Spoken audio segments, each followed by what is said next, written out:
Hi, good morning, everyone. My name is Dr. Chin Yu Aun. I'm a medical officer attached to the National Cancer Society Malaysia and CSM. I'm currently pursuing my Master's in Public Health in UM, and my great privilege to be your moderator this afternoon. Just a bit of housekeeping rules before we continue to hear from our speaker, who's very excited to share with us about his knowledge and experience about nasopharyngeal carcinoma. The first is about our series SKD. It was named, just to give a bit of background, it was named on behalf of our founder, Dr. S.K. Dharmalingam, the Malaysia's first oncologist. It's a monthly CME on Dokiti regarding topics pertaining to the cancers of the month.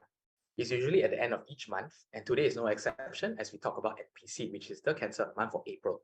A little bit about NCSM, it's an NGO non-profit, 100% relying on donations, and since we've been established in 1966 until now, our founder, Dr. S.K. Dharmalingam, is the first Malaysian oncologist, and our focus is cancer education, awareness screening, and cancer survivor support.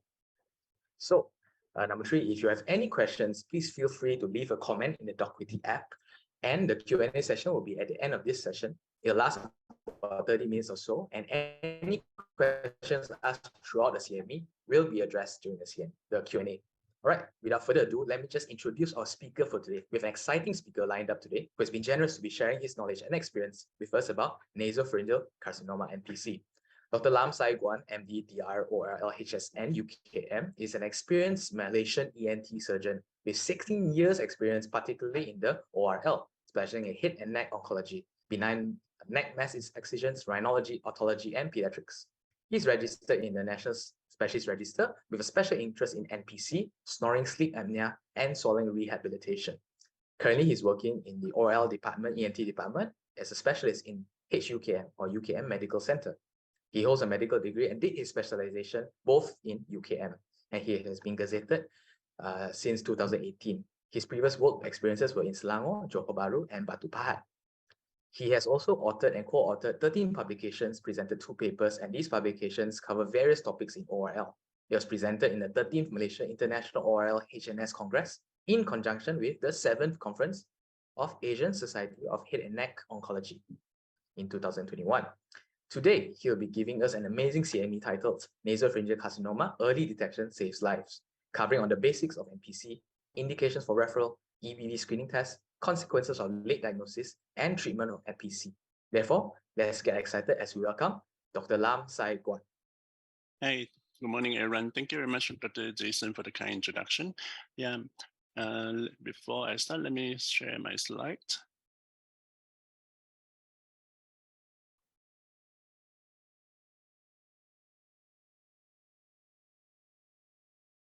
I hope you can see my slides. Yeah, thank you very much for the introduction.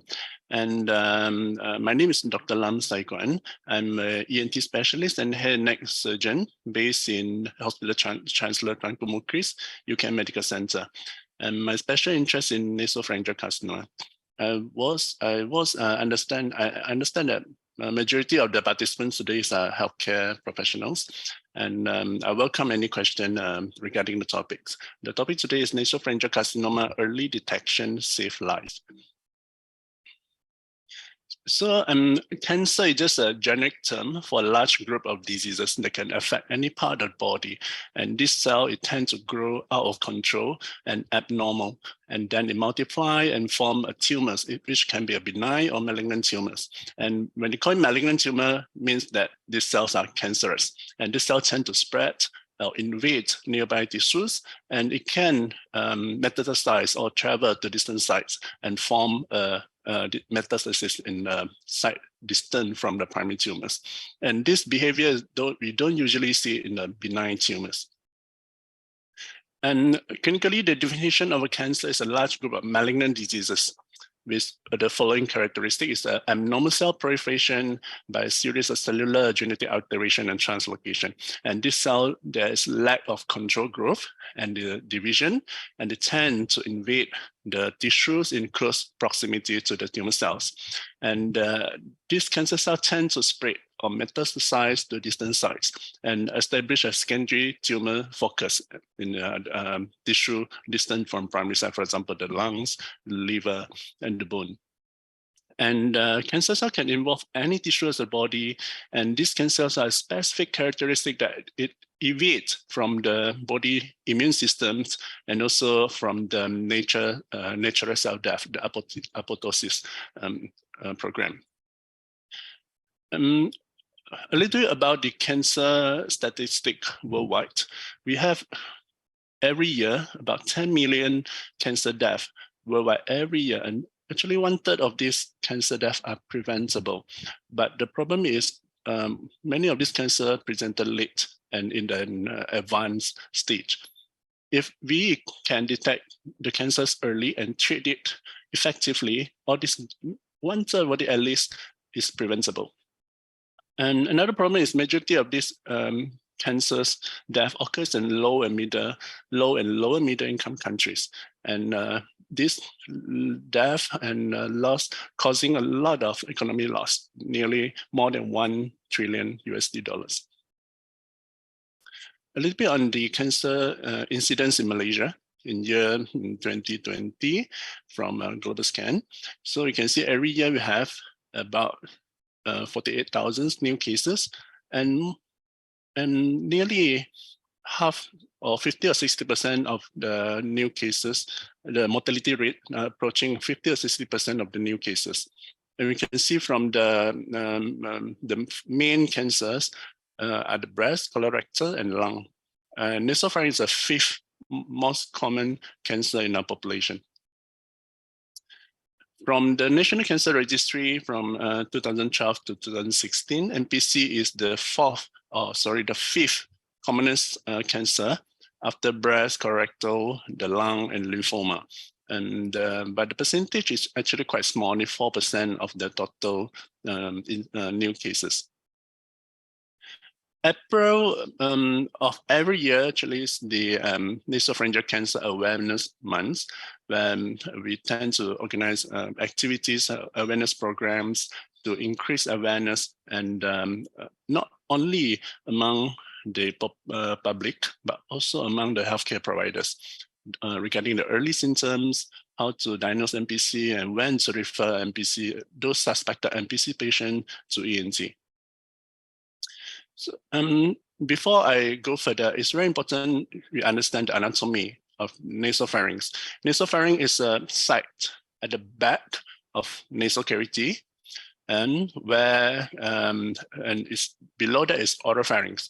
Why is it important we identify this location or differentiate it from other subsites such as nasal cavity, oropharynx? Because the characteristic of the tumor itself is very different, and treatment response to treatments are different, and the modality of treatment is different. For example, if a cancer arising from nasal cavity, it's just very near to the nasopharynx, but the treatment modality, primary treatment modality is surgery with or without adjuvant radiotherapy and chemo. But if it's tumor arising from nasopharynx, the primary treatment is radiation with or without chemotherapy, because the response to radiation usually is quite good. Okay.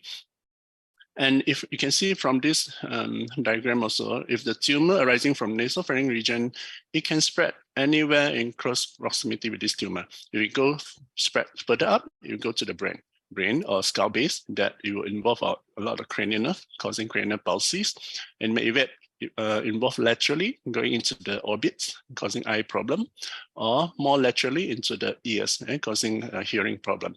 Or if you go further down, it may involve the oropharynx, causing a lot of problems swallowing. Okay, I'll come to that, or the symptom will be later. So nasopharyngeal carcinoma is actually the more than 95% are arising from epithelium. Most of it are squamous cell carcinoma. Then it is often observed at the pharyngeal recess, or we like to call it the fossa racemula, the FOR. Then it tends to spread. It can arise from one side and spread to the center and cross the midline to the other side. And this NPC is very peculiar in its etiologies, presentation, risk of nodal and distant mets, and response therapy and overall survival outcome that stand out compared to other head and neck cancer, even though it's one of the common head and neck cancer, but the characteristic is so different as compared to other head and neck cancer, for example, oropharynx, the larynx, laryngeal gland tumor. We have around 129,000 new cases a year worldwide, but it only accounts from 0.7% of all cancers worldwide. The proportion is small as compared to other cancers. Okay, but 80%, more than 80% of these new cases occurs in East and Southeast Asia.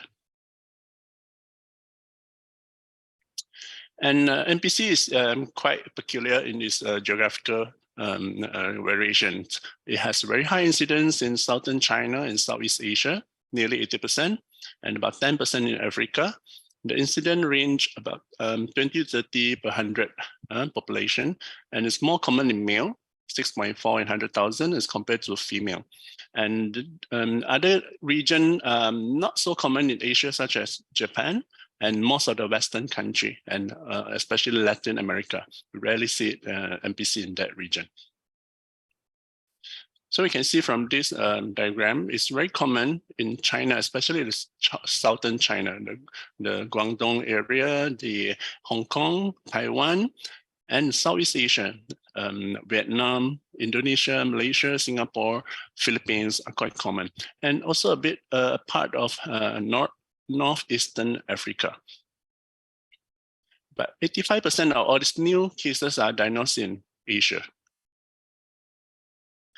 You can see the incidence in Malaysia as compared to other countries in Asia. You can see the proportion is quite small because of our population, but the mortality is comparable to other countries as compared to the incidence alone. The first publication in English literature regarding NPC was in 1901 by Sir Jackson. And before that, there's never been any publication regarding NPC. Most of it were actually, they never recognized NPC as a primary cancer. And they always report it as an extension from other subsites like the oropharynx or oral cavity. Then when Sir Jackson, you look back at the previous literature, they found that actually a lot of this cancer actually arising from nasopharynx itself, and the characteristics of the tumor is a bit different as compared to other subsites. And you can see when you look back at the previous 14 cases, you found that okay, a lot of HPA reported as epithelioma, some small cell medullary cancer, but when you check back, actually all this actually arising from nasopharynx. So who is at risk of developing or getting nasopharyngeal carcinoma? If you are male, you have at least 2 to 3 times higher risk of getting cancer. Why is it so? I explain later.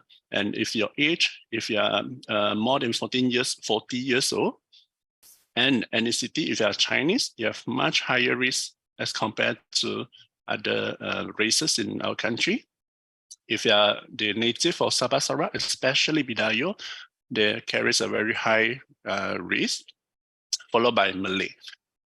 And if you have positive family history, especially the first degree relative, you have a much higher risk of acquiring NPC. And if you are active cigarette smoker, you have 2.5 risk of acquiring NPC. And if you take salted fish, preserved food since childhood, also getting higher risk. And those working in those environments that are exposed to smoke, fumes, wood dust, or chemical compounds, also has previous history of EBV infection, and those, especially those latent persistent infection, you have higher risk of getting NPC.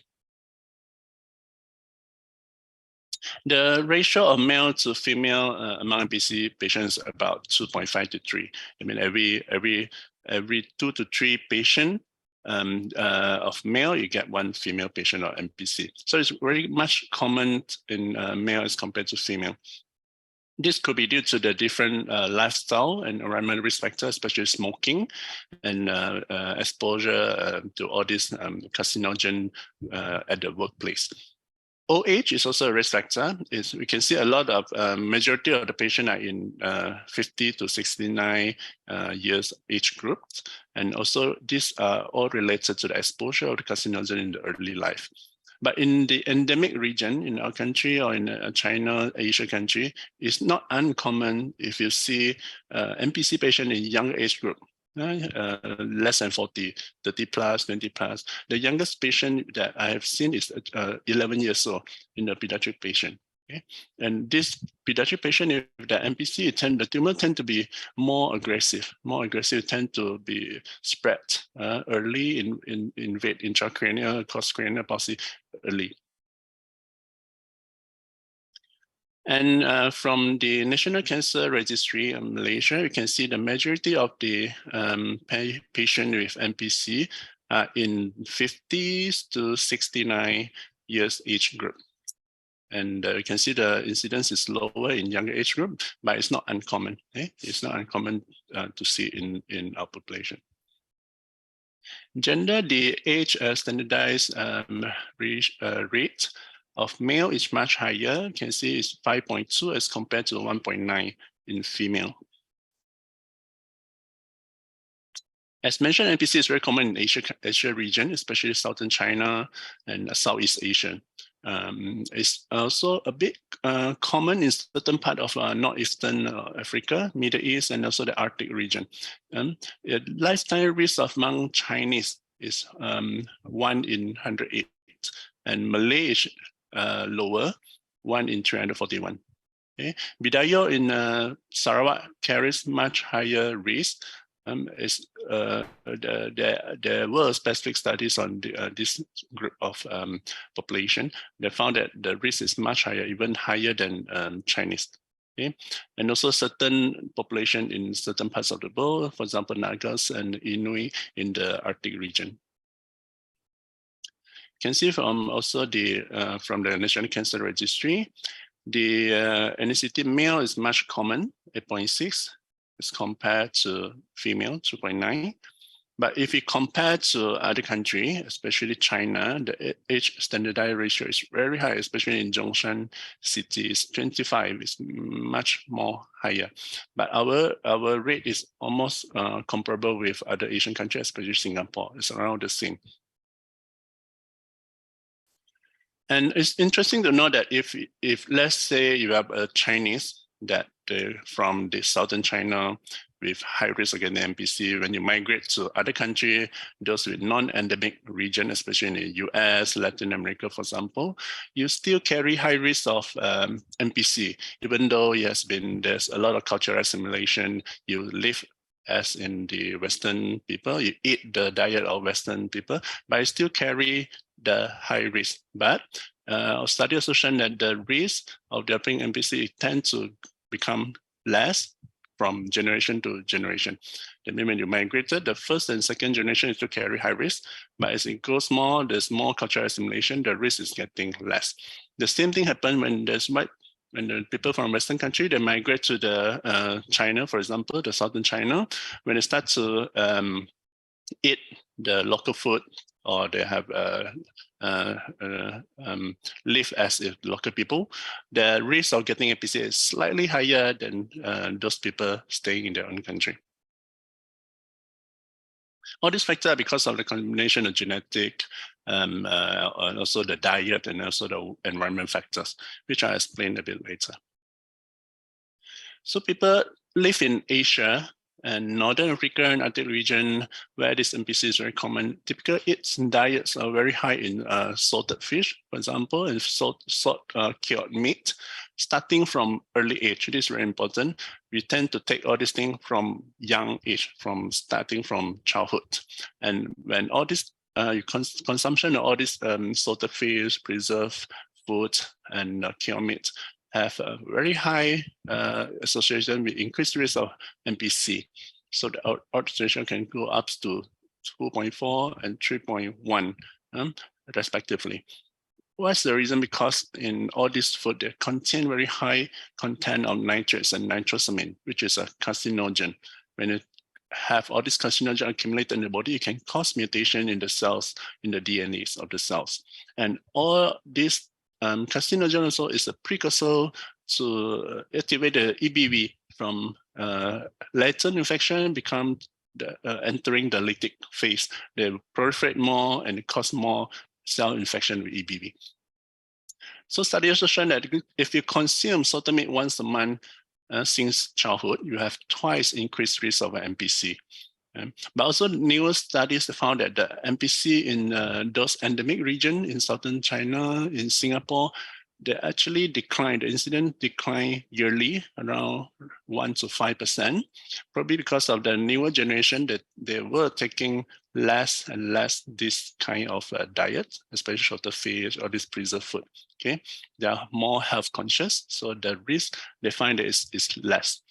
But the association, they're still trying to establish the association. Okay, there's no evidence to prove that fermented food products, and if it's not the salted fish, the fermented food like cured meats or that, the other foods like bean, shrimp, or fermented fish paste, so far there's no evidence to prove that all these food also increase risk.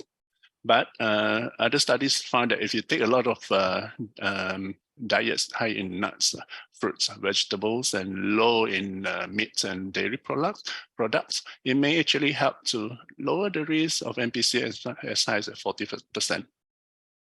And some studies also shown that taking herbal slow cooked soup are associated with NPC. Initially, they saw that when you take a lot of slow cooked Cantonese style slow cooked soup, it has a higher risk of NPC.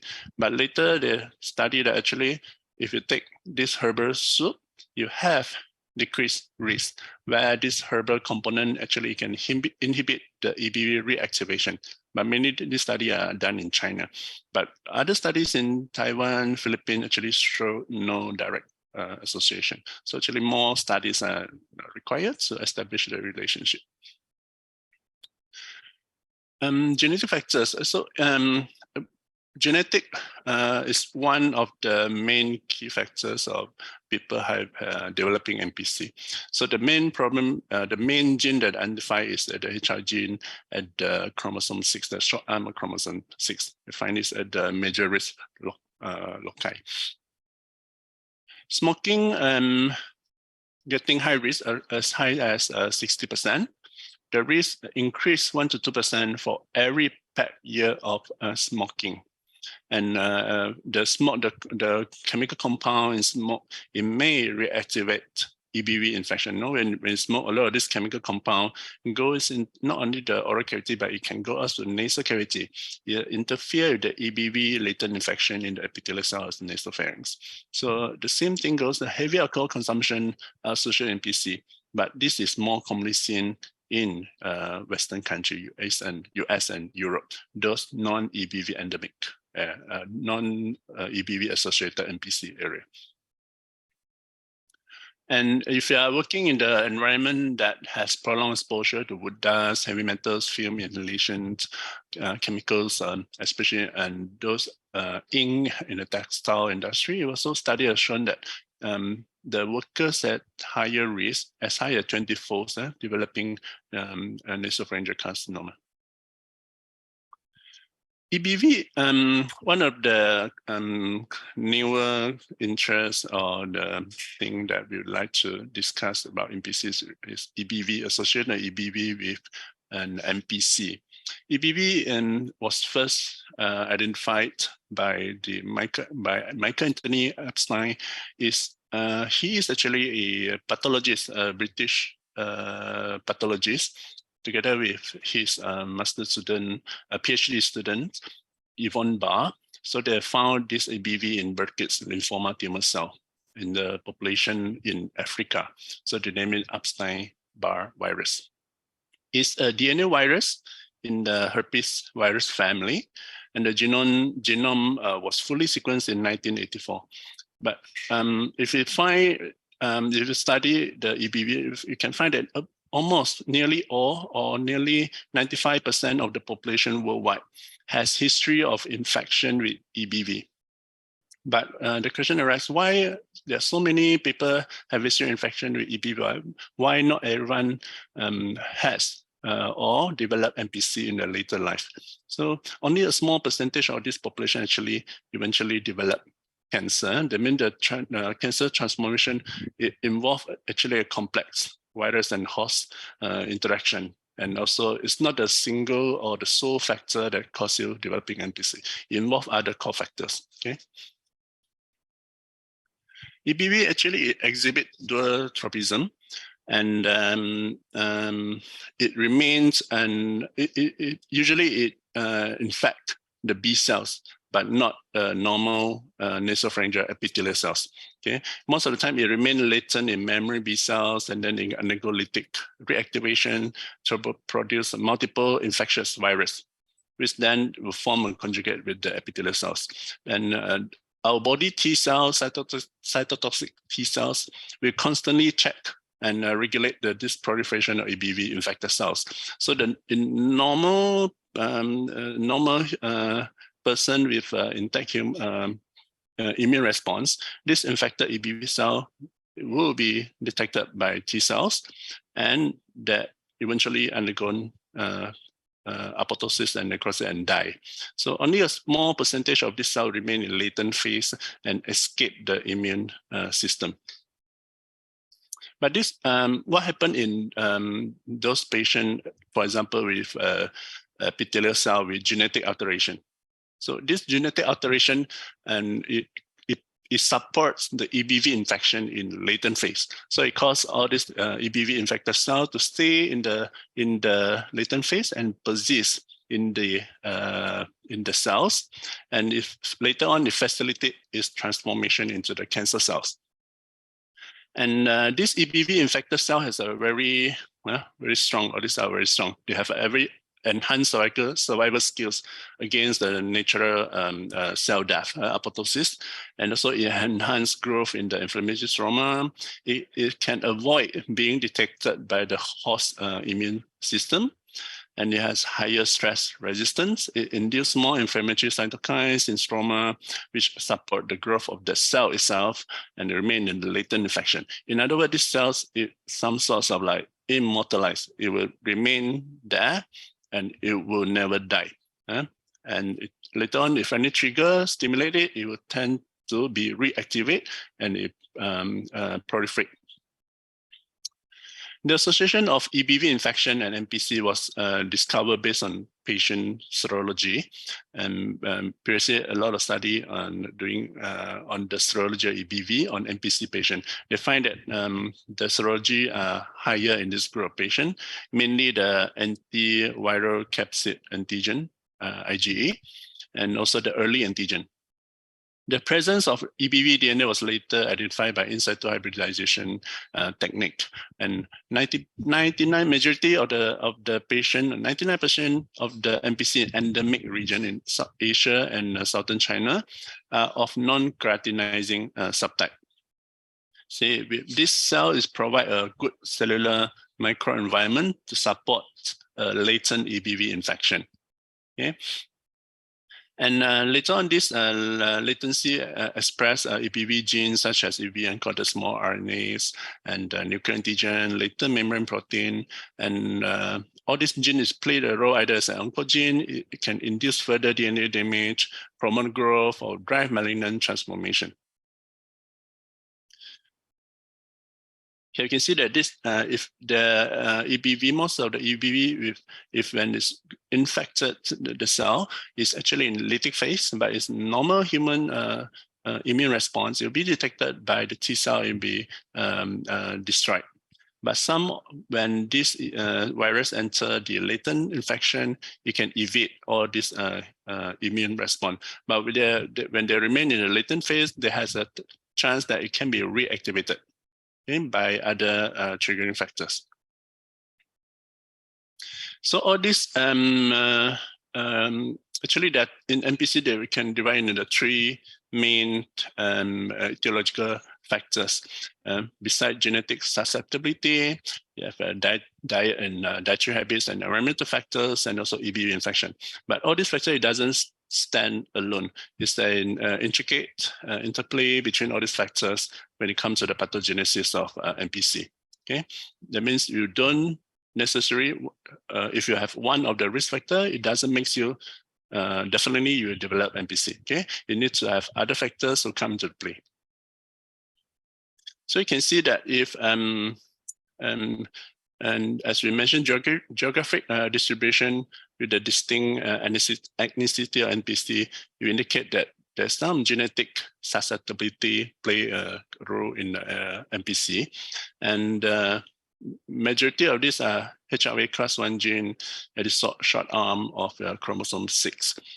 They found that it has strongest association with NPC based on genome-wide association studies. Why I want to highlight this gene because it's very important, because this gene, it will eventually encode the protein. Then this protein supposed to function to identify foreign antigens, which including EBV peptides. But then they present this protein to the immune system, the host immune system. But if this gene is abnormal or is inactivated, the antigen presenting protein cannot be produced. That's why these EBV infected cells, they can evade the immune response and they can persist. They have chance to survive, and then later on they expand. But this is not the only NPC susceptibility loci. There are many other loci in other chromosomes found by other studies. All this eventually impact the tumor or cause a defect in tumor suppressor gene. Okay, because of genetic alteration, the EBV tend to stay in the latent phase in infected epithelial cells, thus avoiding the immune response.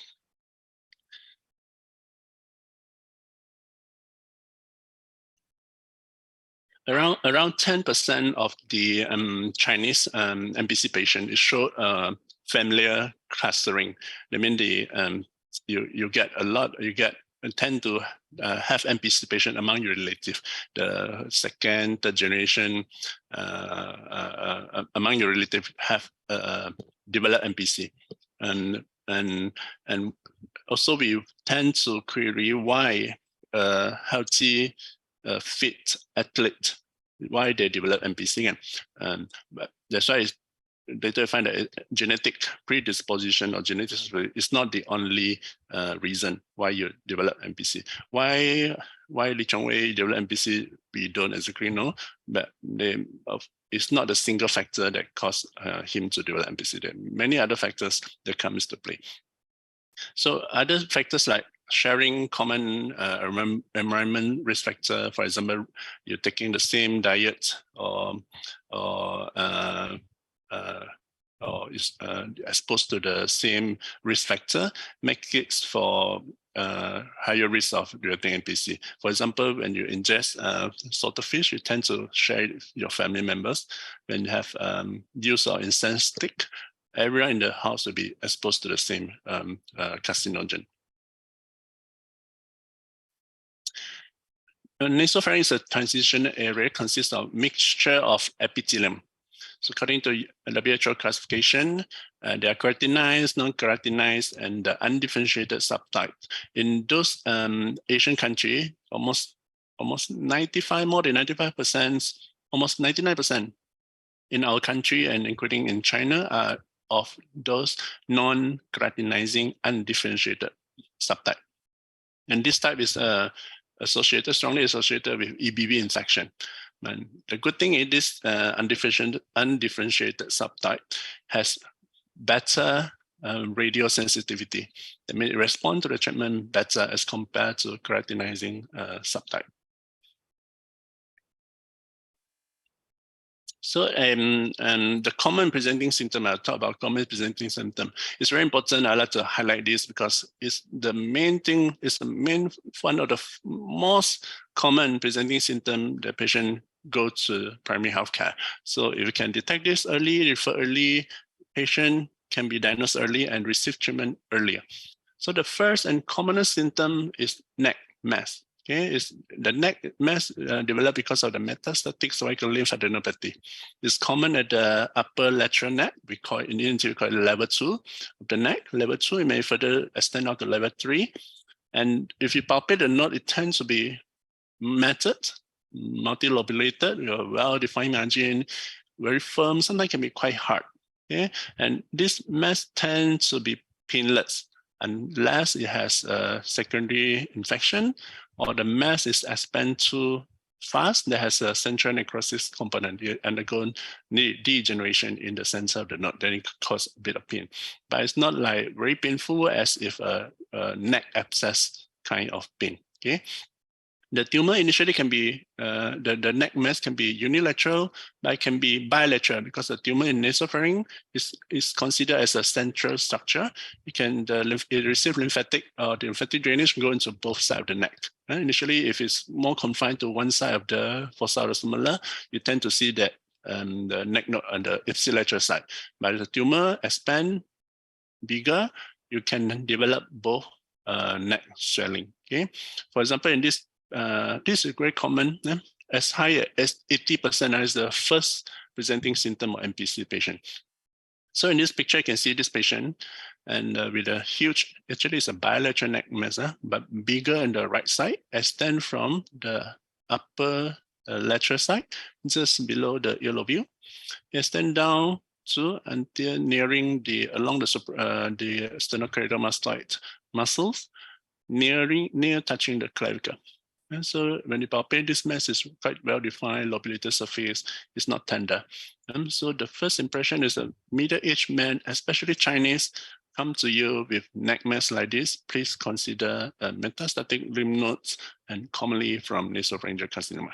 Of course, other hand neck cancer can develop neck metastasis. For example, oropharyngeal carcinoma or tongue oral cavity carcinoma, they can develop neck metastasis as well. But if you see a Chinese man, chronic smoker, and even though there's no previous family issue or NPC, please consider nasopharyngeal carcinoma as your first differential diagnosis. And if you think so, please refer to ENT. We can just easily do a scope and we can see the nasopharynx. Okay. The second common symptoms are nasal symptom. Around 25 to 50% of patients develop blood-stained discharge. It's not a frank kind of episode. Patients don't usually come to say, I suddenly bleed a lot from the nose, but it's just a little bit of blood-stained nasal discharge. Okay, it's like nasal discharge because of the secretion producing by the cells and a bit of necrotic material. But if the cell proliferate too far, there's a lot of angiogenesis, and this vessel tend to break, and the blood will mix with all the secretion. If patient don't come to see you with blood-stained nasal discharge, they may come with blood-stained saliva. Because any discharge in the nasopharynx, it can trickle down into the throat, and patient may cough up the blood. Actually, it's not the pathology in the throat or in the lungs. Actually, it's just a blood trickling down from nasopharynx. It's actually quite a common presentation. And if the tumor grow bigger, patient have other symptom, nose block. Okay, but that is not the earlier sign. Okay. Ear symptom, if the tumor is bigger, you can see if the fossa orophylla just next to the eustachian tube, which is a tube connecting the middle ear to the nasopharynx to ventilate the middle ear. Okay, if the tumor progress invade to the muscles that control the eustachian tube function, or for example, the tensor veli palatini muscles, it can cause the tube to be dysfunction, eustachian tube dysfunction, that it doesn't open, and then you tend to have fluid accumulation in middle ear.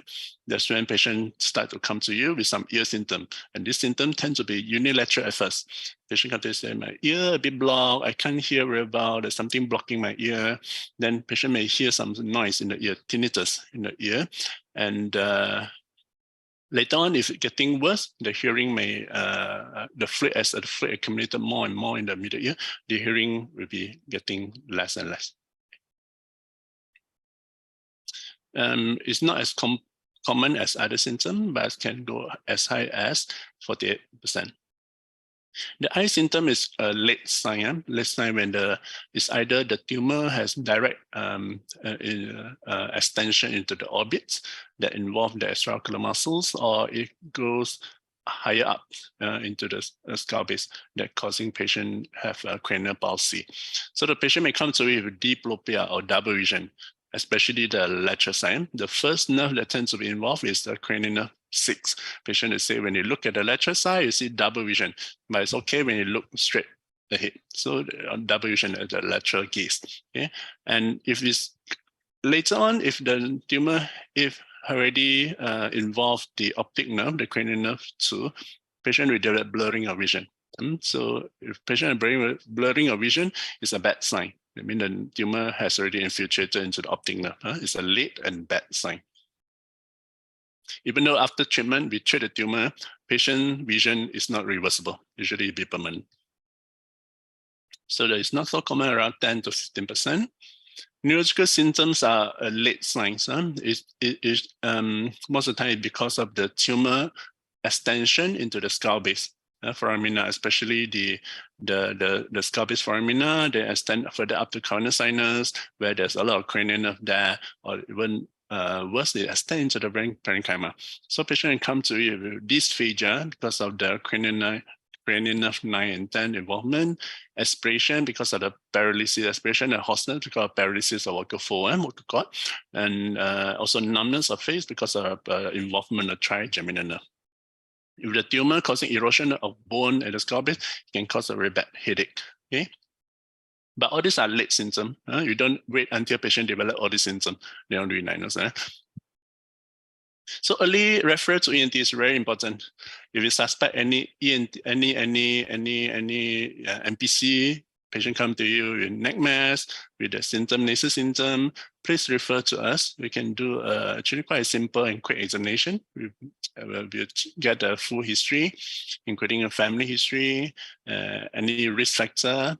Then we examine the patient, a thorough examination, which including the neck. We need to identify where the neck nodes. By looking at the neck nodes, we can roughly estimate where are the origin of the tumor.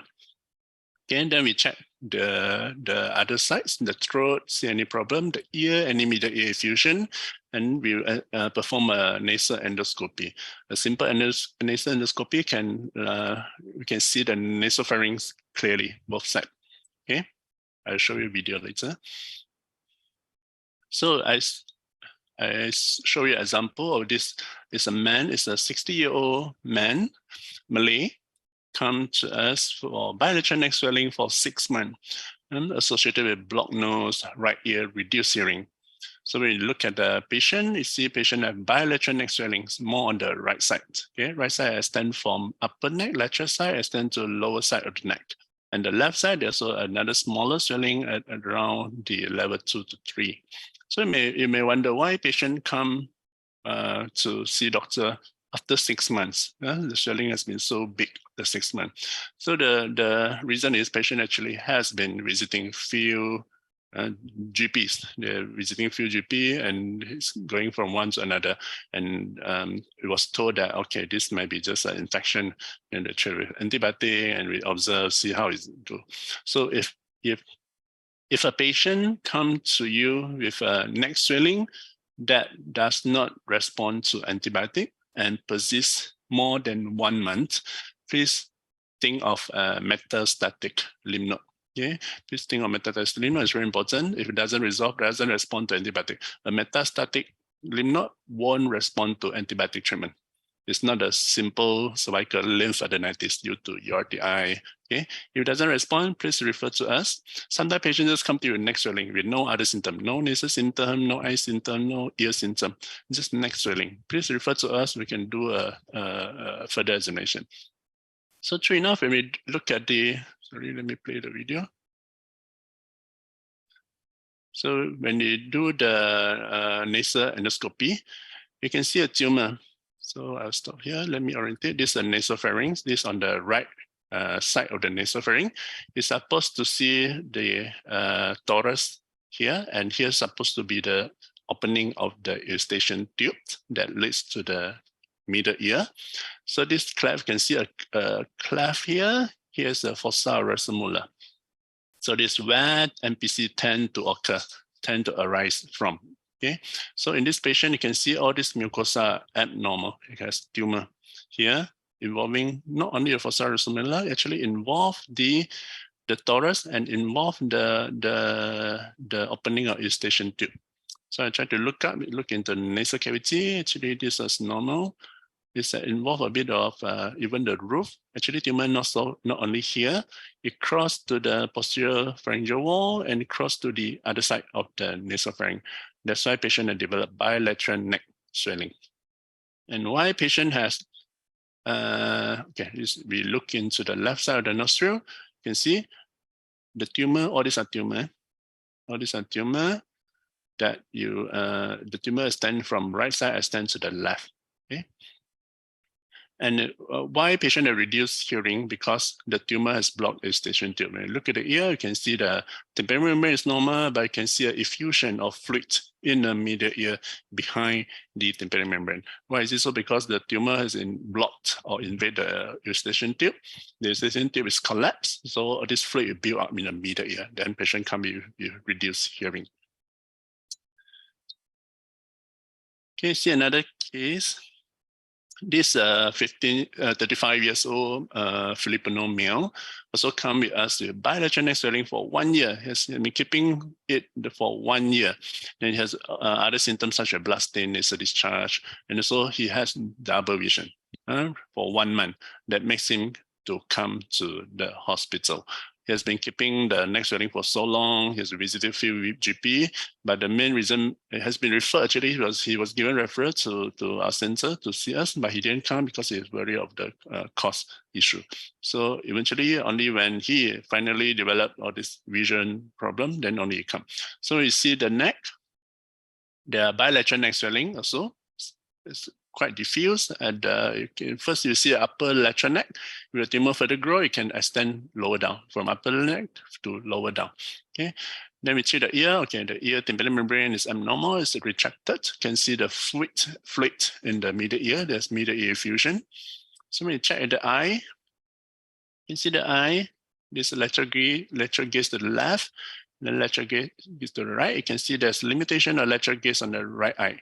So there are lateral rectus palsy on the right eye, which that means the cranial 6 of the right side is already paralyzed. Okay.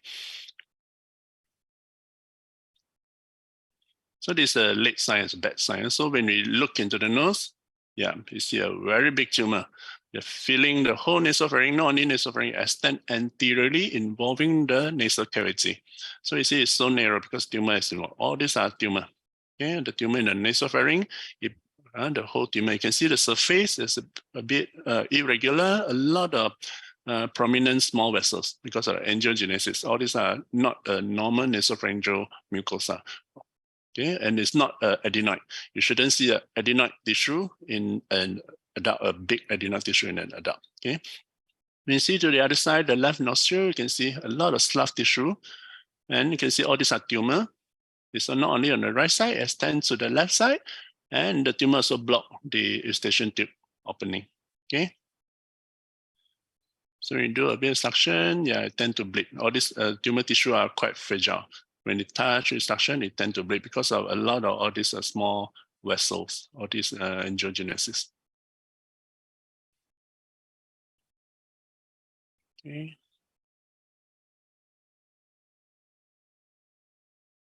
Move to the next slide. Okay, then not only that, we need to check when patient already have cranial palsy, you need to check if patient have other cranial palsy, which include the 9, 10, 11, 12 cranial nerve. If patient have palsy, we can see the vocal cord is paralyzed. Okay, but in this case, the vocal cord is still intact, it's still mobile on both sides. You can see the vocal cord is still mobile both sides, it's not paralyzed. Okay. So this is another case, it's a 55-year-old Chinese male. They come to us with blood-stained saliva, just blood-stained saliva. Okay? There's no nose blow, no expectancy. So every time he had a bit of hawking, then he cough, the saliva or sputum mixed with some blood streak. Okay, some of you may think that it's, probably it's a hemoptysis, probably a lung problem. Then patient is going to do X-ray, check for TB, all these things.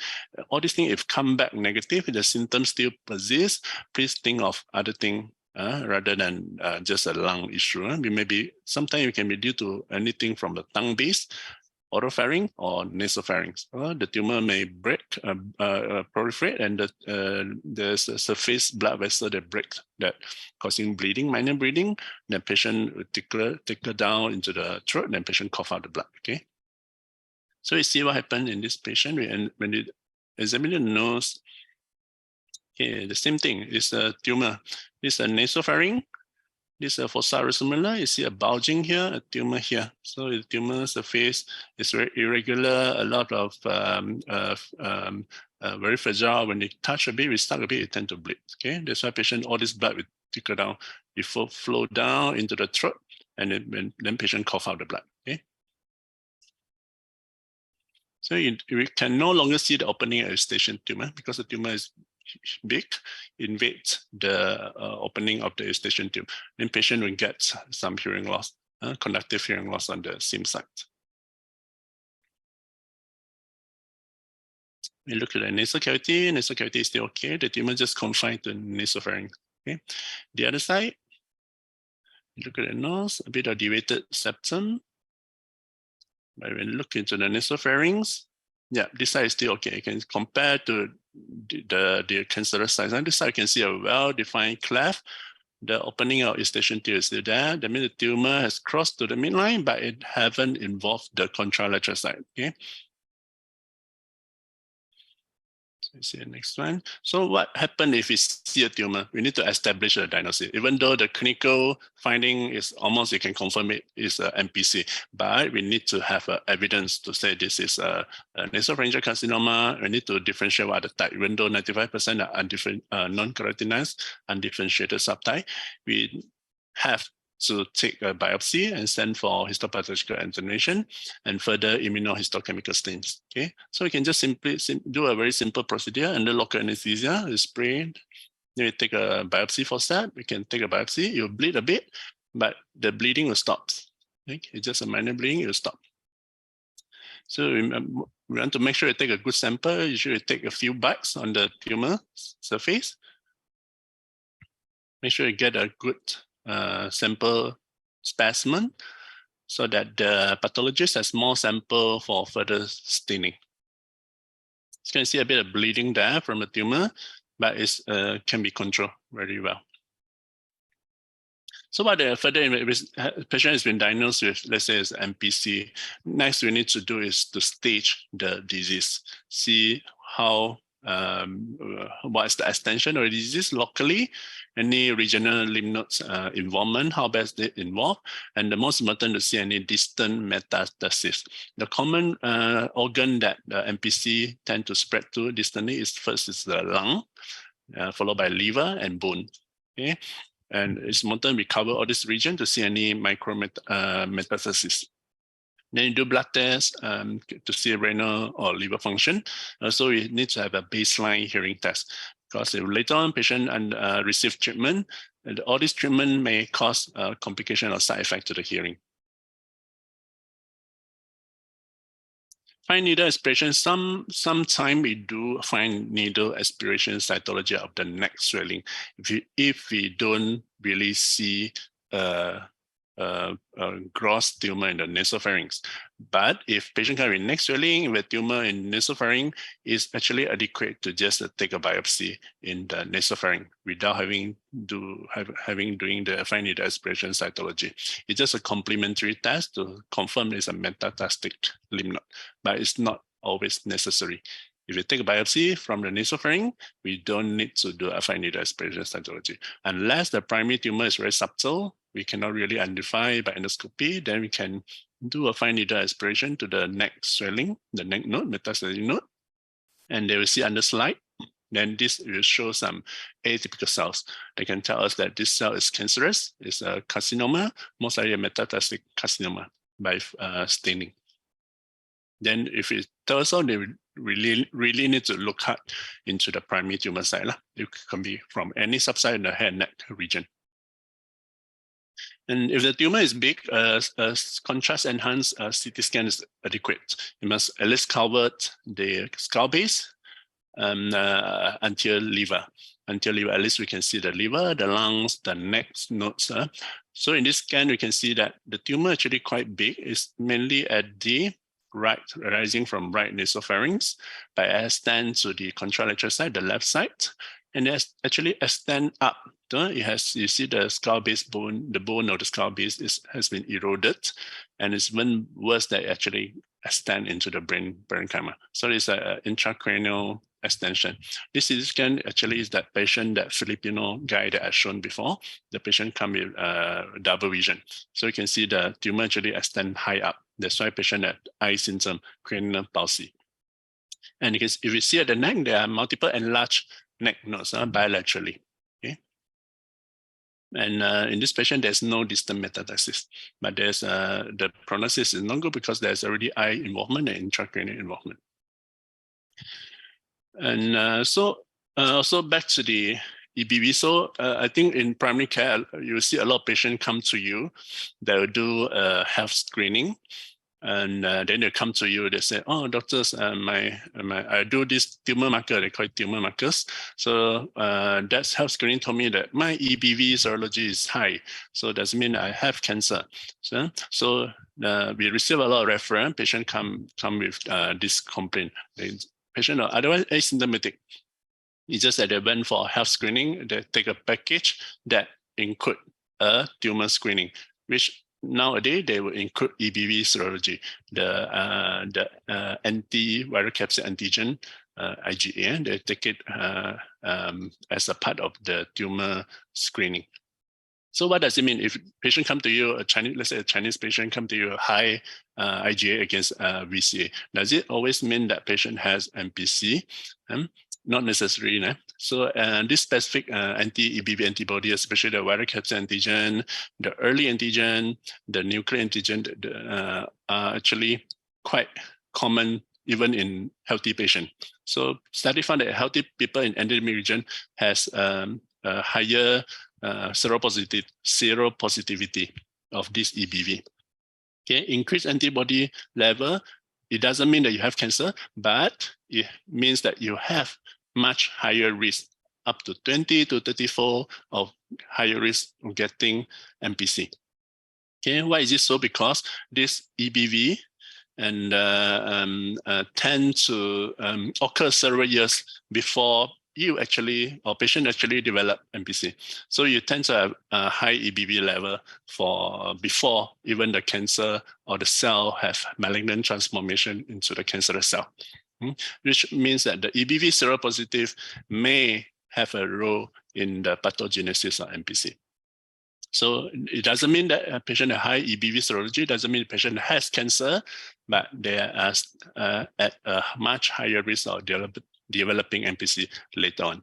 That's why a patient comes to us, we do endoscopy, we find everything normal, we don't usually discharge patient, we still follow up patient.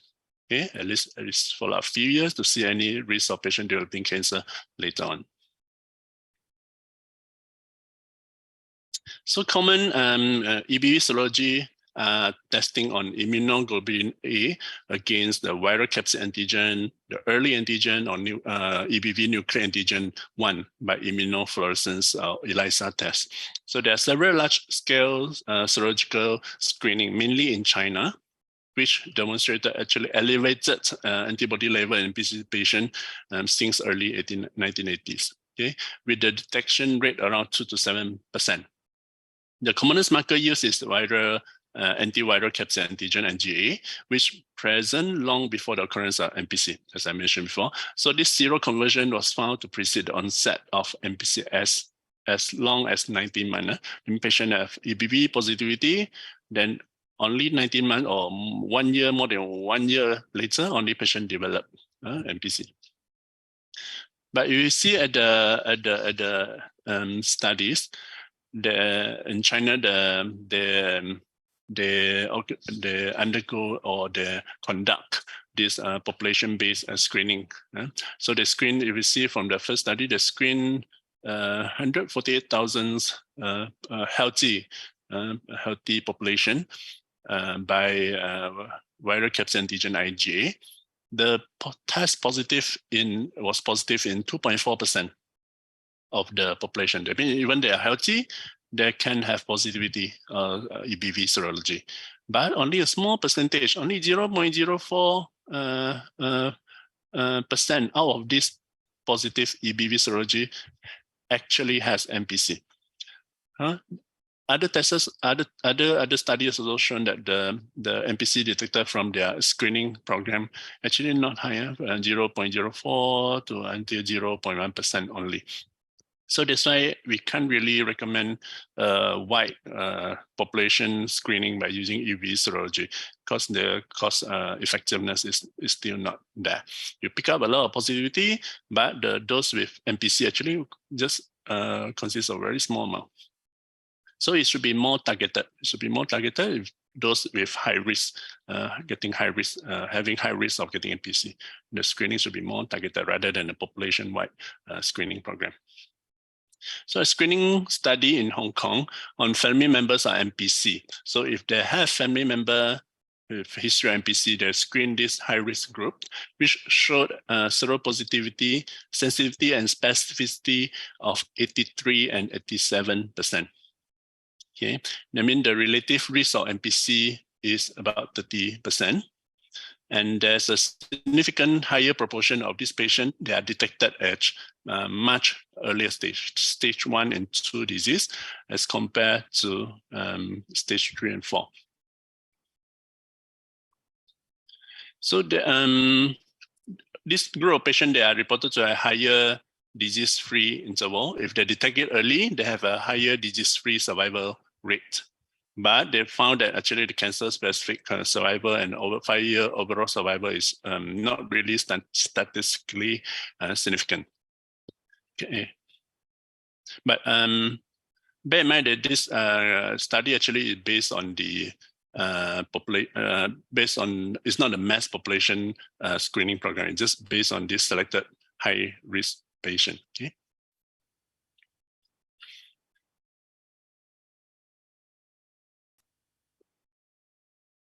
Another Cochrane reviewed on NPC screening program in 2015, they retrieved 31 valid studies, but they actually find no randomized control trial or control clinical trials that regarding the efficacy of the NPC screening. So the same that there's one core study in Hong Kong, published in the New England Journal of Medicine in 2017. They find that actually they use another marker. This is not the viral capsid antigen. They use the plasma EBV DNA by real-time PCR, or some call it as a liquid biopsy. It's very popular nowadays. People call it liquid biopsy. So it said that this is superior. EBV, by doing EBV DNA, is more superior as compared to a serology test because it's not dependent on the host immune system. And it's reported as very high sensitivity and specificity of 97, 98%, and the negative predictive value of very high, nearly 100%, and 99.9%, and high proportion of this cancer actually detected in the early stage. And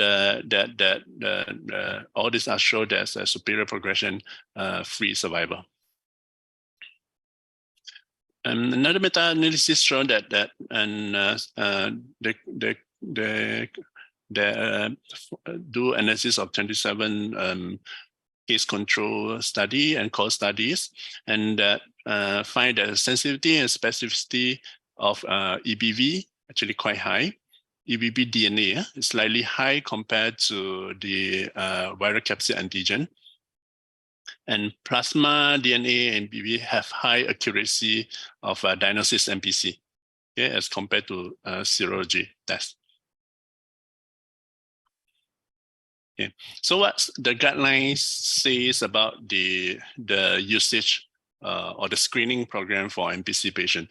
Even our own Malaysian guidelines and NPC guidelines, and also regional guidelines such as the Hong Kong guidelines, they don't really recommend population-based screening because they're still lacking evidence and for its effectiveness, mainly the cost and its effectiveness. Okay, but I believe that when there are more and more studies conducted and more evidence, new evidence regarding the safety profile, and also they can reduce the cost. So the guideline in the future, it may change. So but at the moment, we don't really recommend everyone and go and do a serological test as a screening for NPC.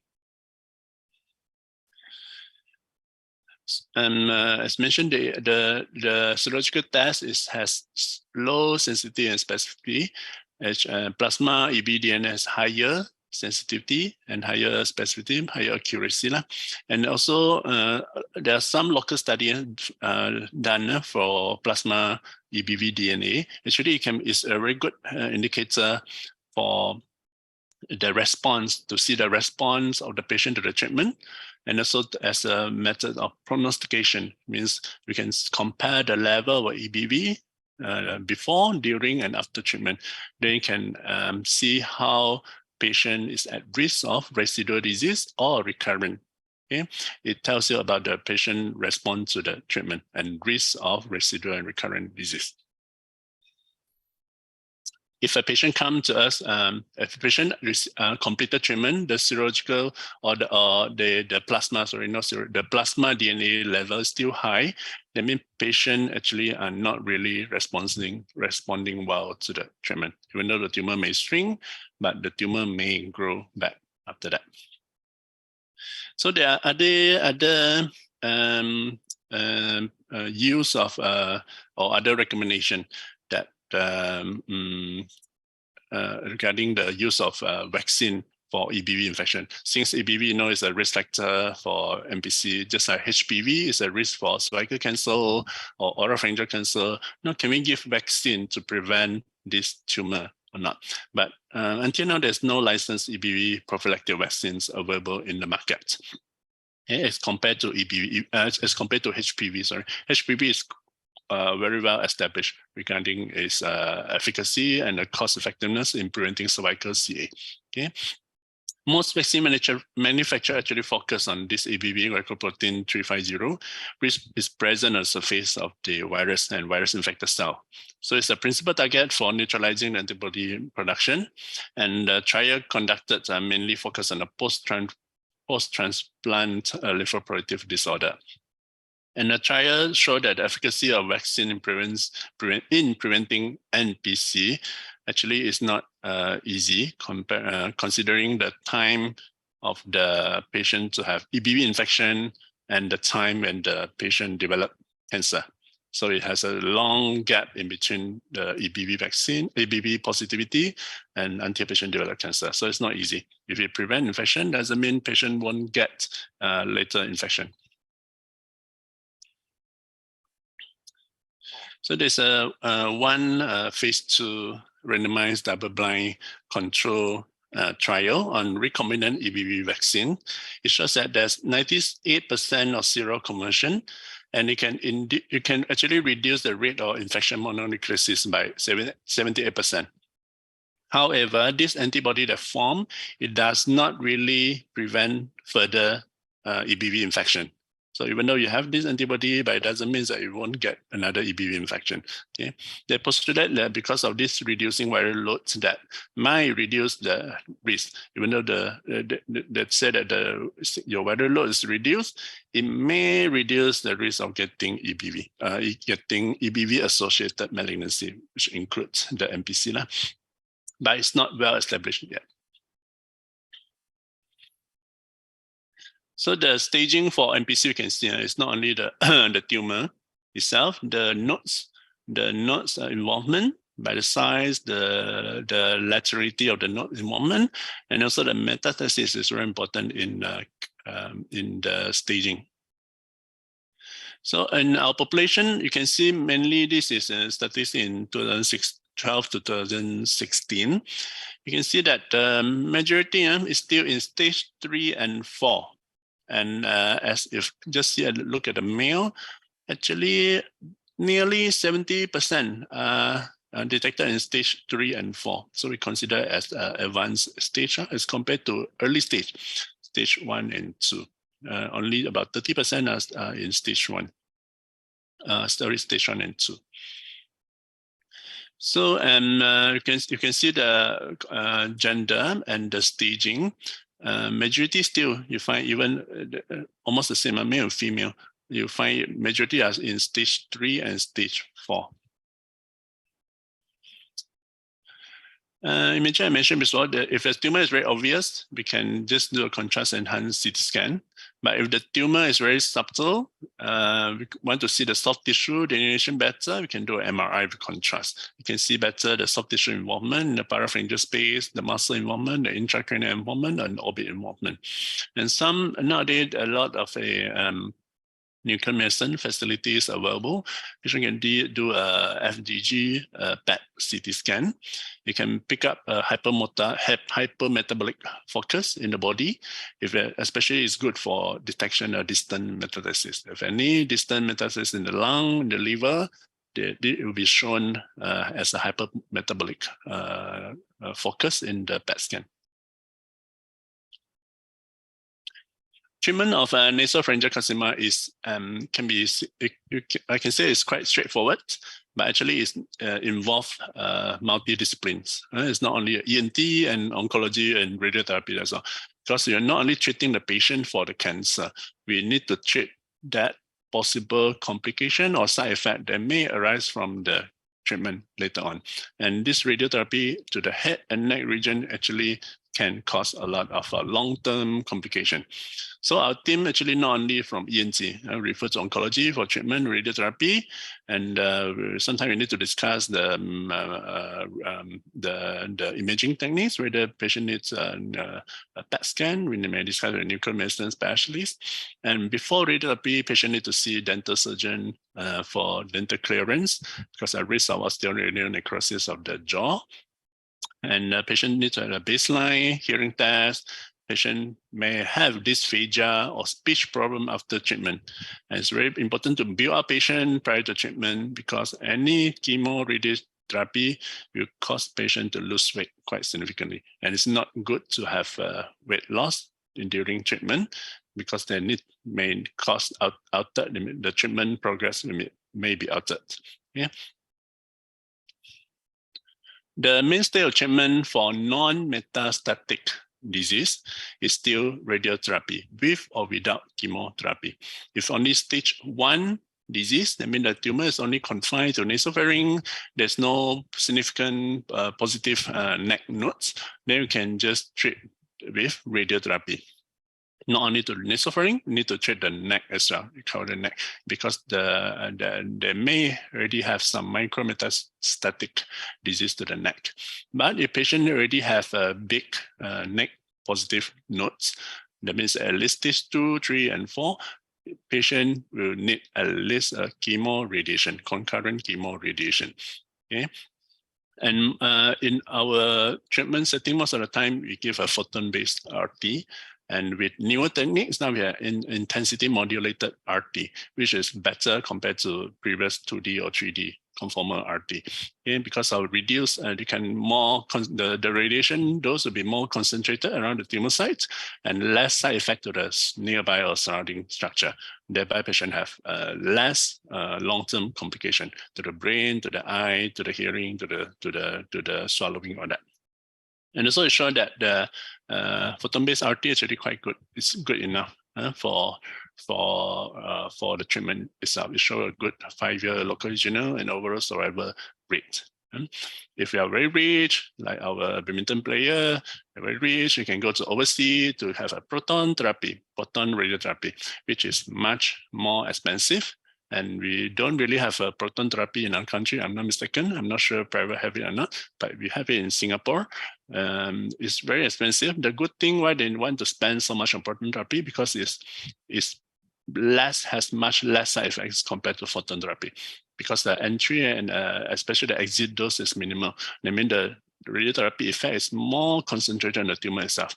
So the normal tissue have almost no side effect to the radiation.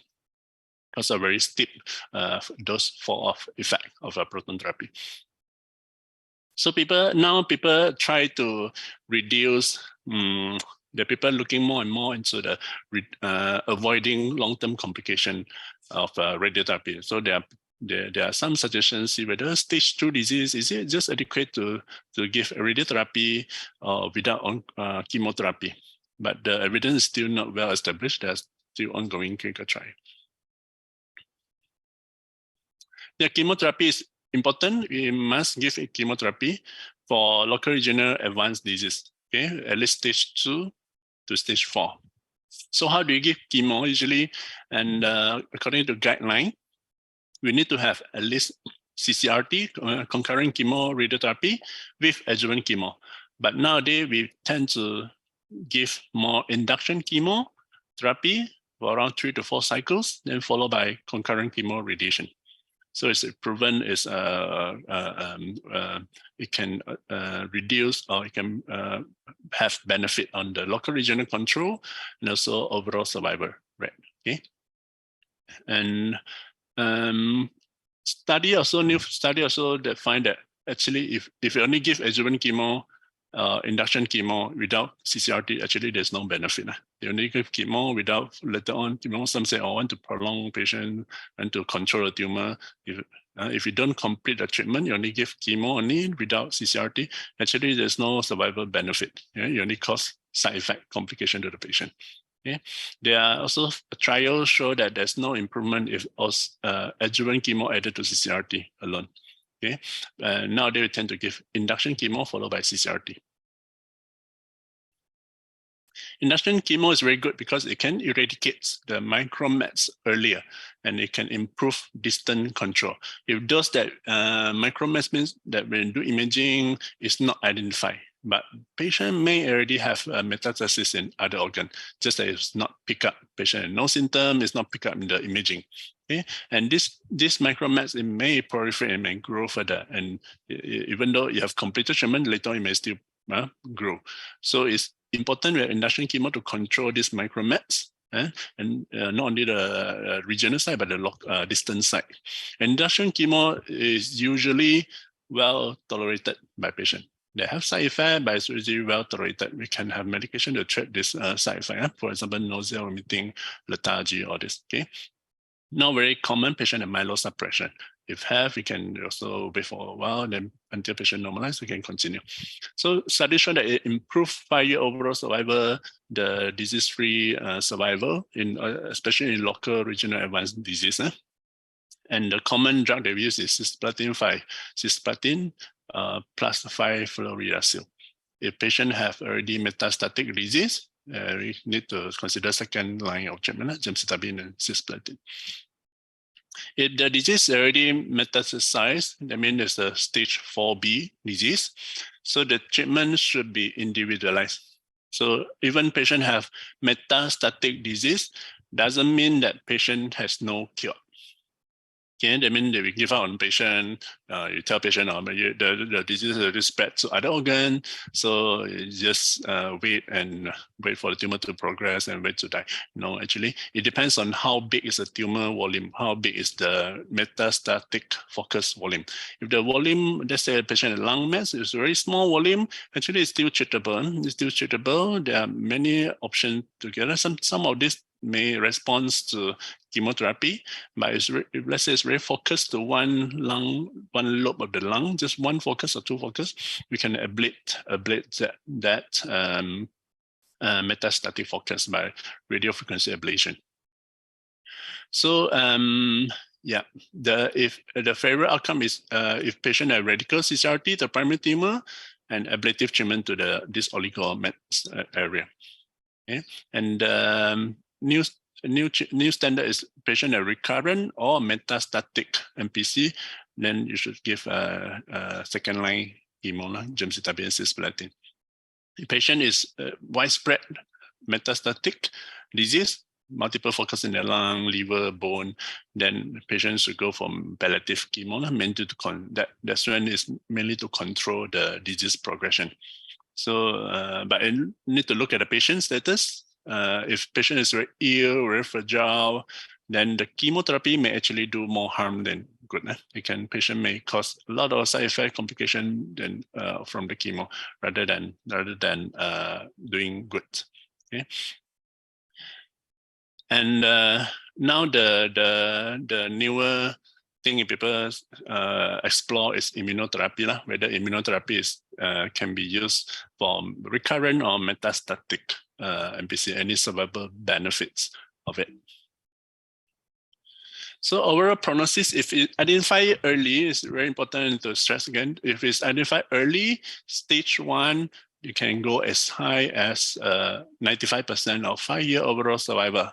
The stage 2 is still quite high, 70%, but if diagnosed later, stage 4 is just about 50% survival. That means patient at higher risk of local regional recurrence. This recurrence sometimes may even more difficult to treat as compared to the primary disease. So early detection and early treatment for the patient has better prognosis.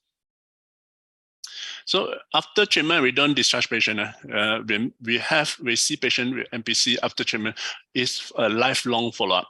Just it depends on how frequent we see the patient. Usually the first year after patient completed chemo radiation, we see quite frequent, monthly or 2 monthly follow-up. Okay, we see what we do in our clinic. Not only we scope in the nose and see the tumor, but we check, we need to tackle or treat the side effect of or the complication of the treatment, radiotherapy and chemotherapy. And we need to check any patient, any cranial palsy. All these problems actually can last very long and actually cause more problem than the tumor itself. Patient may get aspiration, dysphagia, trismus. Patient may get rotten teeth and get infection of the teeth socket. Even very bad, patient get osteoradal necrosis of the mandible.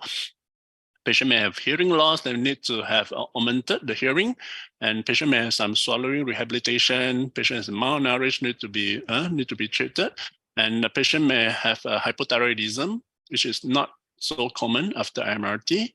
And we don't do it all patients, but some patients we may need to monitor the plasma EBV, especially those high risk. Okay, you see if the level is going up, it may indicate the patient has the disease is start to active again, and we need to really look hard for any residual or recurrent disease.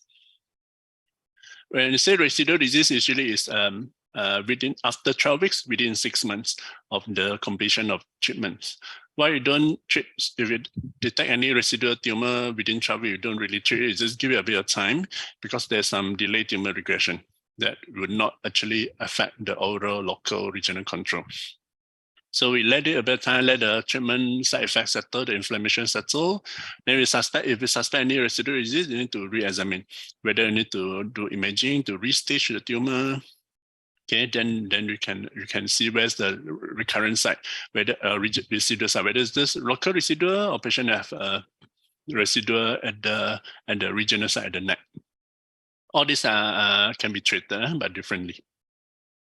If the residual at the neck, if it's just confined to the neck, they can be operated. We can do operation. We can do neck dissection. Neck dissection means we open up the neck, remove the lymph node and the fibrofatty tissue.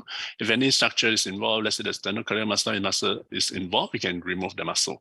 So it's a salvage surgery to treat all this residual thing. Okay, and 5-year overall survival is about 40% if patient has residual disease. So that means it's not too great, but at least they have a chance to cure from the cancer. If it's just local at the nasopharynx sites, we can do surgery. We can do nasopharyngectomy, either endoscopically or open approach. And if it's a very small confined tumor, they can do a re-irradiation via brachytherapy or stenotherapy. But you should consider the effect of re-irradiation, not only to the tumor, but to the surrounding normal tissue. Patient can have very bad complication, the osteoradal necrosis, the brain temporal lobe necrosis, for example, or cranial palsy. All this actually cause much more problem than the tumor itself. Okay, that's why re-irradiation is a consideration, but we need to really consider the fatal, the late effects. A lot of patients have very bad toxicity following repeat radiation. If the patient disease is progressing, is not resectable, not suitable for re-irradiation, then or patient have multiple comorbids that not fit for treatment, then chemotherapy is another consideration. So a bit on the immunotherapy is a new area of the consideration. It's not all, but new area people are doing study whether to see immunotherapy whether it's effective for NPC. Now on the thing is the immunotherapy is only proven or we use it immune checkpoint inhibitor for recurrent or metastatic head and neck squamous cell carcinoma, but it doesn't include NPC because the characteristic is different. NPC is a standalone different group. Okay, so it's it doesn't really show a benefit of NPC in immunotherapy. Okay, there are clinical trials targeting the EBV encoded protein conducted worldwide. Mainly, there are several techniques that do adoptive T-cell therapy. Some look into therapeutic vaccine, and majority look into immune checkpoint inhibitor targeting the PD-1 receptor. But it's still not really established. So nowadays, we don't really recommend patients for immunotherapy for recurrent or advanced recurrent and metastatic NPC. But it's not only because of the thing and because of the cost. Okay. So I'm coming to the very last few slides, and regarding this immune checkpoint inhibitor, which is a highly selective humanized monoclonal antibody, is a Pembro. It's a Keynote 28 study on pembrolizumab. The key criteria are unresectable or metastatic tumor that fail the standard therapy, and the tumor cell has to have PD-L1 more than 1%. So you can see of 27 patients, that response rate is only 26%. So, and only 7 patients achieve partial response, and 14 stable disease, and 6 there's progression of disease. Okay. So toxicity can be a lot. It can be acute and can be late. You can see that late is all the neurological problem, temporal lobe necrosis, cranial palsy, hearing problem, xerostomia, dysphagia, and endocrinopathies. Okay, and bear in mind that patient radiation has higher risk of getting radiation-induced sarcoma later on. And chemotherapy also has a side effect, but it's usually quite mild. It can be managed. So if cancer like NPC is preventable, yes, it can be. It's not totally preventable, but it can be reduced. It can reduce the risk. The risk can be managed. By how? Not using tobacco, maintaining a healthy body weight, eating a healthy diet, regular exercise, avoid consumption of alcohol. And if you think that your work occupation are exposed to a lot of this carcinogen, you need to have proper PPE. So early diagnosis, not only early treatment doesn't mean early treatment. It comes to have different components. Patient need to be aware that this symptom is actually an early sign of cancer. They need to come to see doctor, and the doctor need to be able to identify this is the early sign of cancer. If at some point patient they come to you and they tell patient, oh, okay, this is just some infection. They keep on giving false reassurance. Okay, if anything we are not sure, we are very happy to receive referral from any doctors to a further assessment, further examination. It's just a very simple examination, and it can totally change a patient's life. Okay, so timely referral to treatment service is very important. So actually, we during in our university, NPC is a major thing we want to emphasize to our students, including the undergraduate students. So we regularly emphasize that what the common presentation of patient to NPC, because some of them thought that NPC is nasopharyngeal carcinoma. So patient must have some no symptom, then only you can diagnose. No, actually that's not common. So frequently we have reminders, because all these Nasopharyngeal carcinoma. All these students will be later on. There's doctors in healthcare, and so these are the video. For clinical features, the most common presenting feature that up to 80% of the video prepared by my student is a video montage, so that by doing this, they understand the disease much more better. As what we just tell them, when they're doing this, they understand better. So it's part of our continuous CME. So come to my slide, NPC. I must again emphasize NPC, nasopharyngeal carcinoma, is not a simple disease. It's quite straightforward, but it's not simple. It's a multi-stage disease that involves multiple etiological factors. You have one risk, doesn't mean you'll be getting NPC, but you're at high risk. The multiple factors need to come to play. For example, genetic susceptibility, dietary habits, environmental factors, and EBV infection, latent infection. And it's important that you have increased awareness and recognition of early symptoms. Early referral to ENT are important for timely diagnosis. And this early diagnosis and treatment will further improve the patient's outcome and survival rate. So in the future, we're not sure whether there will be a new technology that will develop EBV vaccine to prevent NPC, like cervical cancer, HPV vaccine for cervical cancer. And there'll be more accurate screening to detect early NPC. So with that, thank you very much. That's all from me. I'll pass back to Dr. Jason and welcome any question. Thank you. Thank you so much, Dr. Lam. That was a very illuminating session. Time passed really fast. It was very interesting, especially learning the treatment part of it as well. So there are a lot of questions, Dr. Lam. A lot. So yeah, it's very good. It's a very good turnaround. So just the first one would be this. So doctor, if we send an EBV blood test and it turns out to be positive, whether it's serology or the plasma test, can we refer to ENT to do a nasal endoscope or to rule out NPC? Answer is yes. I don't think people are doing EBV DNA that much. So we see a lot of patient or normal patient that are doing, you see there's that anti-viral capsid antigen immunoglobulin A, IgA, anti-VCA, IgA. So it's part of the screening program by those provided by all this screening center.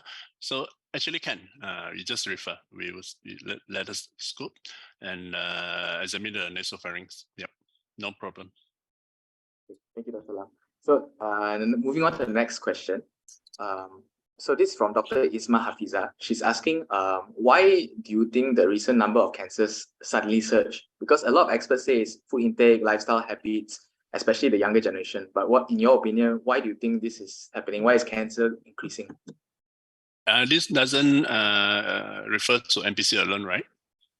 No, yeah, okay. So I think actually nowadays people have more access to healthcare, actually, as compared to 10, 20, 30 years ago. The access to healthcare is much better, at least in our country. So when patient have access, patient need to tend to come much earlier. Patient anything not well, they come to doctor, and it's very important the primary care able to identify this. If they identify early, they refer early, then patient diagnosed early. That's why you can see like a lot of patients like started this search, but actually not really. Probably previously, a lot of patients remain undiagnosed. They come at one disease, then they die at home. No one knows what happened, or they defaulted follow-up. No one actually know what happened. Actually, it's good. It's good that we see more and more patients come with early and early stage. But I don't really have what statistics say that the cancers, the incidence is going high. At least in our practice, we don't see the sudden surge of patient. Okay, it's still around the same rate that we see. Yeah. Okay. Thank you so much, Dr. Lam. I hope that answered your question, Dr. Isma. So the next one, this is from Dr. Sherman Mark. He's asking, if a young patient around 20, 30 years old with a strong family history at PC but doesn't have any symptoms, is it indicated to send EBV at his current age, or should we just watch for waiting? Yeah, you can. I would encourage you to have earlier health screening, including everything. Including you can do an EBV level, no problem. If you have a very strong family history, it's a very strong indicator or a very strong risk factor. You may have NPC as well. That means there are some defect gene that's running in your family. If not you, your siblings, or your next generation. Okay, so I would encourage this group of people do a regular health screening, and including if you want to do EBV serology, there's no problem. I would encourage because it's more targeted. You have risk factor, you do targeted screening. And if you are worried, your serology is high, please come and see ENT. We'll do regular endoscopy. At least once a year, we'll do this endoscopy to see any problem.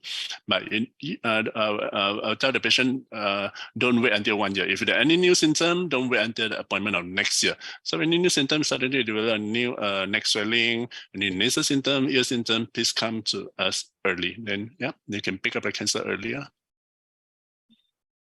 Cool. Thanks, Dr. Lam, for that explanation. So moving on to the next question, there are about 3 to 4 more questions. The next one is this. This is from Dr. Swaran.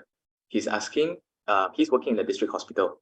can he do a plain X-ray of the postnasal space to look for anything to suggest diagnosis of NPC? Very good question. Answer is no. You cannot see soft tissue that well in a lateral, even if you want to do a lateral neck soft tissue X-ray. No, it can't differentiate whether it's adenoid, inflammation, and you don't see that well. The X-ray is not designed to see a soft tissue. The penetration is not good to see a soft tissue mucosal lining changes. So no, X-ray is not an option, or it's not even considered to as the screening tool or to diagnose NPC. So at least if you want to do a screening, it's nasal endoscopy. If you say that, how do you want to detect cancer? If the question is how do you want to cancer, you don't need to do X-ray. You just do a proper neck examination. Just a simple, ask patient a thorough history. Ask whether they smoked, any strong family history, and any dietary habits. Do they take a lot of all this preserved food, salted fish? Okay, then you can roughly categorize the risk of patient. If you think patient having high risk, having symptoms that correlate with the NPC, please refer to ENT. You don't need to do any X-ray, refer to us. Let's do a nasal endoscopy, then we see the nasopharynx, then we plan what kind of imaging you want, either a CT scan, MRI, or PET CT scan. So X-ray have no role at all in diagnosing NPC. Okay, hope that clear. Very clear. Thank you so much, Dr. Lam, for that concise answer. So the next one is by Dr. Chiu Ming Wei. This is a three-part question. The first is based on your experience, Dr. Lam. The doctor wants to know what sort of patient profile are at higher risk of developing NPC based on your experience. What are the general signs and symptoms for NPC in your experience? And lastly, is there any guideline or any benefit to do a screening nasal endoscopy, like how we do colonoscopy, like every 5 years screening colonoscopy? Is there any benefit? Oh, okay, right. Regarding the first patient, the patient profile. Okay, if I see any Chinese patient in our population, I'm talking about our population. If you see any Chinese man with neck swelling, I would treat it as high in my list, NPC, until proven otherwise. That means I will advise all the primary care health providers also. Please, if you see a Chinese man with lateral neck swelling, upper lateral neck swelling, and it's hard, firm, non-tender, that lasted more than 1 month, please treat it as metastatic node until proven otherwise. You can give antibiotic, whatever you want to give, but at the same time, please refer to ENT. Let us have a endoscopy, nasal endoscopy to look at the nasopharynx. Just as simple as that. You don't treat give antibiotic, you ask patient to come back 1 month later. No, it's not a good practice. You refer immediately, patient come to us early, we can screen that. So not only Chinese, if I see Chinese, and followed by those native in Sabah, Sarawak, and Malay. We see Indian has much less risk of getting NPC. We see, let's say, 100 patient or NPC, probably you only get 2 or 3 patient, Indian patient. But Chinese consists of majority, followed by Malay. So, of course, if you're experienced enough, by palpation of the neck swelling, actually, you can roughly estimate or roughly diagnose that whether it's just a simple lymphadenitis or it's a metastatic lymph node, because the characteristics are a bit different. Okay, so the the most common sign, as I explained, is still the neck swelling. The most common sign, if patient come to you, followed by nasal symptom. If a patient come to you, tumor is still small, confined to nasopharynx, patient come to you, a bit of blood-stained nasal discharge and blood-stained saliva. Or in another group, patient come a bit later with ear symptom, unilateral hearing loss, unilateral tinnitus. So all these things you see, because it's all interrelated, throat, ear, nose, all interrelated. If patient come to your throat, you don't only think of throat problem. Patient come to your ear, it's not always the ear problem. It can be from the other subsites related to the ear. Okay, and regarding this nasal endoscopy as screening, we don't advise it as a wide population-based screening. We cannot do nasal endoscopy in each and every healthy individual, and because it will jam out all of healthcare facilities, we have to do targeted screening And even now, is the EBV is not even recommended as a population-based screening. So I advise still you go back to the symptom, the risk factor of the patient, then do a good thorough physical examination. Those that you think are high risk, you can do a screening by EBV serology. If all these patients have a lot of risk factor, you can refer to ENT for nasal endoscopy screening. Okay. Yeah, that's yeah. So there are 3 more questions, but some I think you have already answered. So I'll just read it out and see if it's relevant or not. No problem. So the first, all 3 are by Dr. Swaran Singh. He says, in the past decades, he claimed that NPC was common in Southeast Asia because we use a lot of smoky kerosene lamps. But in the past few decades, we've been using electricity, yet NPC rates are high. So why do you think that is so, Dr. Lau? Sorry, using what again? So it was said that last time, NPC rates were higher in Southeast Asia because we use a lot of smoky kerosene lamps, like oil lamps. That kind of thing. No, I didn't say that. Did I say that? Oh no. Apparently he says in the past decades it was claimed. All right. Okay. Yeah. I'm not too sure about that kerosene oil lamp. I'm not too sure what is the smoke comes out. I don't really come across any studies commenting on that. There are studies that commenting on the incense stick, because when you like especially Chinese and they put incense stick in the house when they pray, and this smoke will accumulate in the house. A lot of time you inhale this smoke into it. But I'm not too sure about all this lamp kind of smoke. I'm not sure whether it's similar or not. And actually, when you say this, also is a risk factor. It doesn't mean that when you're exposed to it, definitely you get cancer. It's just a risk factor. That's why I say a lot of NPC patient that has multifactorial. It's a lot of factor comes into play. It's not one risk factor determine you're getting cancer. Okay. Then the next one is he's asking, in the nasal group presenting, post-nasal discharge is a delayed symptom. What is your comment on that? But I think you did answer. You say it's quite an early symptom, right? Actually, it's quite correct. Actually, quite early. Most of the time, patient won't complain to you, because if it's a post-nasal discharge, either patient they swallow it or they cough out, and especially when they cough out, we tend to thought that it's coming from lung, because some sort of hemoptysis. It's quite often we see patients misdiagnosed, and patient underwent a lot of other investigation, TB, X-ray, and all this will turn out to be negative. Then some patients even go for bronchoscope to check for any problem, the airway in the lung. Then they find nothing. But it's just simple. It's the tumor actually high up in the nasopharynx. And actually, it's not a late symptom. It's quite early. When there's a tumor in the mucosal surface, this tumor have secretion. Because tumor proliferate quite fast, high turnover, there will be a bit necrosed cells, discharge. Then it makes a bit of blood stain secretion because of angiogenesis. So it's not really late symptom, but just underdiagnosed. Either patient don't complain or we treated it as something else. Okay. So we are going to finish soon. I think last 2 questions, because there are a lot. I think just perhaps the last 2 before we end this session, Dr. Lam. Thank you so much. You've been very amazing. Just the last 2. The first one is this. Is there any study that shows a correlation between COVID-19 and NPC pathogenesis? Oh, okay. At the moment, no. It's still quite new, as COVID is still new. I don't think people are conducting any study on that yet, so I cannot answer that question, because if you want to establish an association, you need to have really a big sample, big study, and need to have some time to see the progression. Need to follow up the patient, see either patient has a history of COVID infection, later on they're high risk or developing cancer. So it's something like a prospective study, but at the moment I don't think there's any study doing that. Yeah.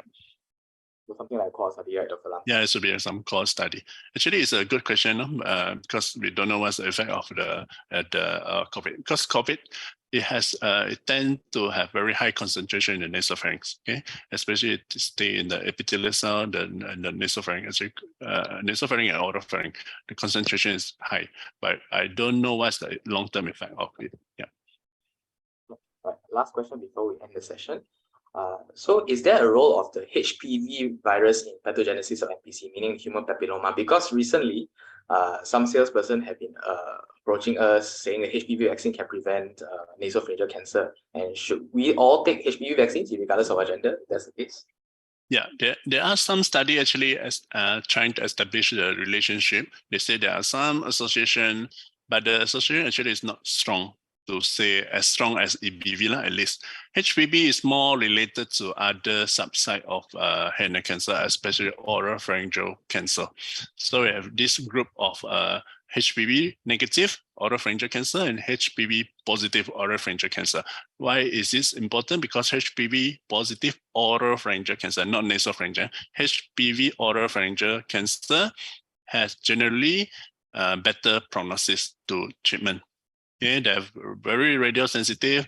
Then the patient characteristic also a bit different. Younger patient, non-smoker, they're associated with some activities or multiple sexual partners, all this.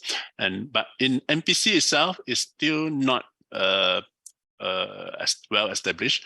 If you see some study, actually it's a small scale study, and there's no big study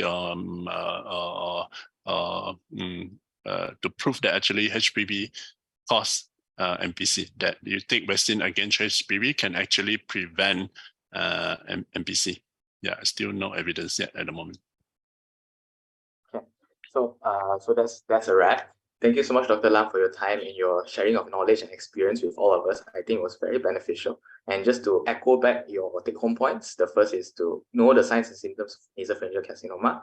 Number two, early screening saves lives. So if you suspect anything, go for EBV, especially high risk, go for targeted screening. And lastly, timely referral to the ENT. So if you suspect any signs, especially the patient profile Dr. Lam mentioned, please refer to ENT straight away.